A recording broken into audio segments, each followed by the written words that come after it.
មកទៀតហើយជំរាបសួរអំពូមីងពុកម៉ែបងប្អូនទាំងអស់គ្នាថ្ងៃនេះមកស្ងោរសយងចេកជាមួយនឹងឆ្អឹងជំនីជ្រូកពុកម៉ែបងប្អូនគឺមានសយងចេកមានឆ្អឹងជំនីជ្រូកមានជីណាស្លឹកខ្ទឹមស្លឹកក្រូចរំដេងគល់ក្រីហើយនិងម្ទេសនិងខ្ទឹមសតោះដំបូងឡើយគឺខ្ញុំចាត់សយងចេករបស់ខ្ញុំនេះជា2សិនដោយសារខ្ញុំគ្នា2នាក់អញ្ចឹងមួយចំហៀងទៀតគឺទុកធ្វើម្ហូបល្ងាចដោយសារប្តីគាត់ចង់ដុតមាន់ផងចង់ស្ងោរផងដូច្នេះហើយក៏ពុះយងចេកនេះជា2ទៅហើយសម្រាប់មាត់2នាក់គឺខ្ញុំប្រើយងចេកតែមួយចំហៀងទេក្រោយពីកាត់វាជាកង់ឲ្យបងប្អូនយកវាទៅដាក់ត្រាំនៅក្នុងទឹកអំបិលឬក៏ទឹកក្រូចឆ្មាដើម្បីឲ្យ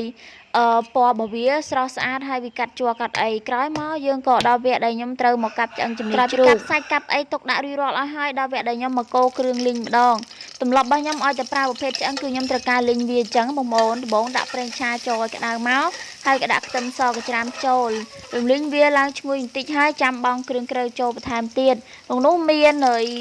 គល់ក្រីហើយនិងម្ទេសមានរំដេងមានអីចឹងណាបងប្អូនទាំងអស់គ្នាខ្ញុំអត់តដាក់លក្រូចទេចាំពេលដាក់សាច់មិនដាក់លក្រូចដោយសារស្លឹកក្រូចនេះអាតំណងកដាលវាយើងបានបេះគឺវាផ្ទុះព្រៃប្រពេពេញហ្នឹងអញ្ចឹងអាការដែលផ្ទុះហ្នឹងគឺមកពីតំណងកដាលជាងខ្ញុំមិនបានដកតំណងកដាលជាងទេអញ្ចឹង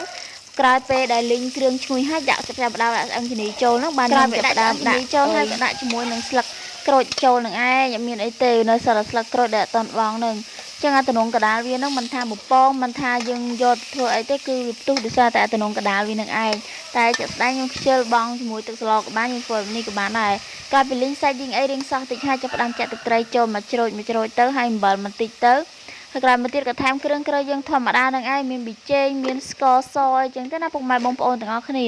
គឺវិធីធ្វើរបស់ខ្ញុំគឺបែបនេះឯងពុកម៉ែបងប្អូនឲ្យតែថាស្ងោរប្រភេទឆ្អឹងប្រភេទអីនេះគឺខ្ញុំដឹងតែត្រូវការលីងវាមុនដើម្បីកុំឲ្យវាធំក្លិនសាច់អីចឹងណាពេលខ្លះអាចយកទៅស្រុះហើយយកមកលីងក៏ថាបានដែរតែដោយសារ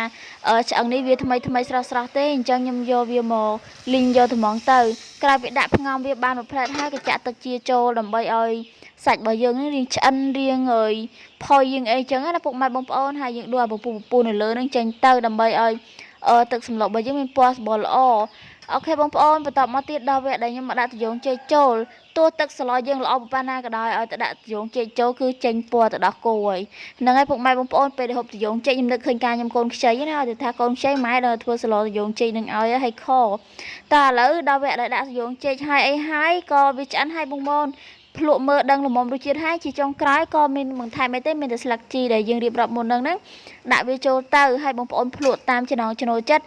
មកនៅត្រូវមាត់ត្រូវចិត្តហើយណាបើថាត្រូវចិត្តត្រូវមាត់ហើយបងប្អូនរួចរាល់បិទហ្គាសបិទអីទៅគឺឆ្អិនតែសម្រាប់អាហារមកពេលនេះដែរគឺខ្ញុំធ្វើតាំងពីម៉ោង5បងប្អូនដោយសារតែរៀបចំទៅកន្លែងធ្វើការអញ្ចឹងក្រោយពីដួសឆ្អិនរៀបចំឆ្អិនអស់ហើយដួសទុកដាក់នៅក្នុងប្រអប់ដើម្បីយកទៅកន្លែងធ្វើការដល់កន្លែងធ្វើការដល់ម៉ោងបាយមិន10កន្លះហើយចាប់ផ្ដើមបាយជាមួយប្តីខ្ញុំដួសមុនហើយបងប្អូនដោយសារបើកប្រអប់មកមុនប្តីឡើងលាងដៃលាងអីចឹងខ្ញុំដួសមុនហើយបងប្អូនទាំងអស់គ្នាហើយដួសបាយភ្លុកនោះប្តីខ្ញុំក៏ដួសទឹកមួយកែវយកមកប្រគេនឲ្យប្រគេនអធិស្ឋានបងប្អូនយកមកឲ្យនៅមុខចឹងណាហើយដល់វគ្គប្តីខ្ញុំភ្លក់ម្ដងបងប្អូនអើយខានហូបយូរហើយត្រយូងចេកនេះអរគុណពុកម៉ែបងប្អូនសម្រាប់ការតាមដានទស្សនាពីដើមដល់ចប់ជម្រាបលាបាយបាយ